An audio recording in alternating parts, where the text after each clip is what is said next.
जूते बनाने का काम शुरू होता है चमड़े के सबसे मजबूत हिस्से से। जूतों के लिए मवेशी का चमड़ा सबसे अच्छा होता है क्योंकि वो आसानी से नहीं फटता और वो इतना नरम होता है कि हमारे पैरों के आकार में ढल जाए और उसमें से हवा जा सकती है ताकि पैरों को हवा मिलती रहे। जूते के लिए जरूरी 6 टुकड़े काटने के लिए चमड़े को एक डाई के नीचे रखा जाता है जो किसी कुकी कटर की तरह उसे काट देता है। करीब 15 टन के वजन वाला एक हाइड्रोलिक प्रेस उसे बराबरी से काट देता है। सारे टुकड़े काटे जाने के बाद उनकी सिलाई की जाती है। 2 सुइयों वाली एक खास सिलाई मशीन से इनके ऊपर दोहरी सिलाई की जाती है। लेकिन ये सोचिए कि अगर चमड़ा इतना सख्त होता है तो सुइयां उसके पार कैसे चली जाती हैं? इसे देखने के लिए हमने सिलाई मशीन की रफ्तार कम करवा दी।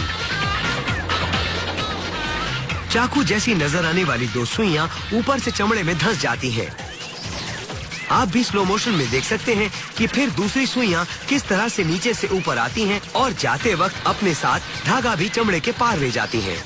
ताकि मजबूत हो इसके लिए बेहद मजबूत पॉलिस्टर धागों का इस्तेमाल किया जाता है। धागे ज्यादा मजबूत बने इसके लिए वो गर्म मोम से भरे एक हॉपर से निकलते हैं जो सिलाई मशीन के ऊपरी हिस्से में लगा होता है। मोम से धागा सख्त हो जाता है और टांके इतने मजबूत होते हैं कि वो आसानी से नहीं खुलते। सिलाई पूरी होने के बाद उसमें आईलेट्स और हुक लगा दिए जाते हैं।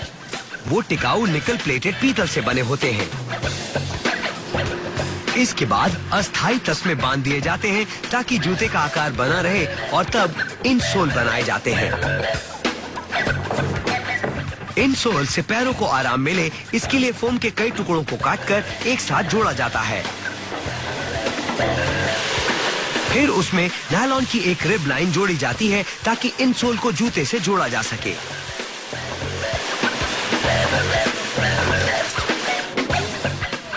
इसके बाद चमड़े जोड़ते वक्त उसका आकार बिगड़े नहीं इसके लिए उसमें जूते के सही साइज के आकार का प्लास्टिक का पैर लगा दिया जाता है।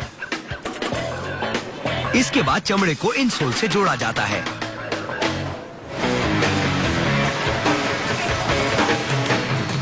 जूते के सामने वाले हिस्से को भाप पर गर्म किया जाता है ताकि उसमें स्टील का टो लगाया जा सके। फिर स्टील के कैप पर गर्म गोंद लगाया जाता है।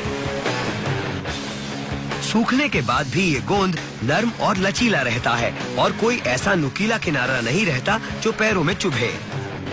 फिर चमड़े को स्टील के टो पर चढ़ाया जाता है और फिर उसे टो का आकार दे दिया जाता है।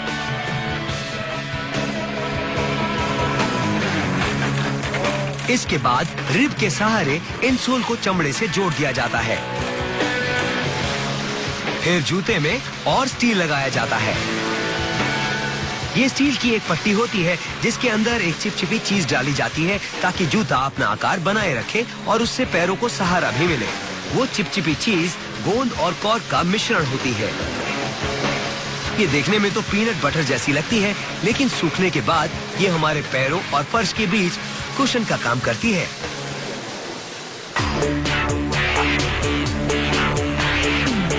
वो चिपचिपी चीज और पट्टी मिड सोल से जूते के अंदर लगा दी जाती है।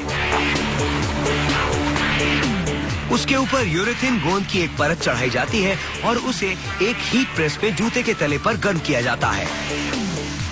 इसके बाद इनसोल को छांट लिया जाता है और फिर नीचे का तला या रबर का सोल लगाया जाता है। उसके बाद एक खास किस्म का गोंद लगाया जाता है जिसे एक फ्लैश हीटर में गर्म किया जाता है। जब वो गोंद गर्म होता है तभी सोल को जूते से जोड़ दिया जाता है और फिर उसे प्रेशर प्रेस से दबाया जाता है ताकि वो वाटर टाइट हो जाए और जोड़ निकले नहीं।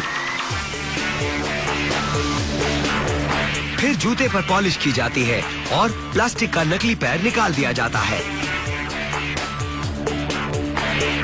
और फिर बारी आती है तस्मे लगाने की। ये देखने में चमड़े के लग रहे हैं पर ये असल में नायलॉन और पॉलिस्टर ब्लेंड से बने हैं। ये चमड़े से ज्यादा टिकाऊ होते हैं। इसके बाद जूते तैयार हो जाते हैं और उन्हें पहनकर आप चाहे बीहड़ों में जाएं या कोई भी मुश्किल से मुश्किल काम करें।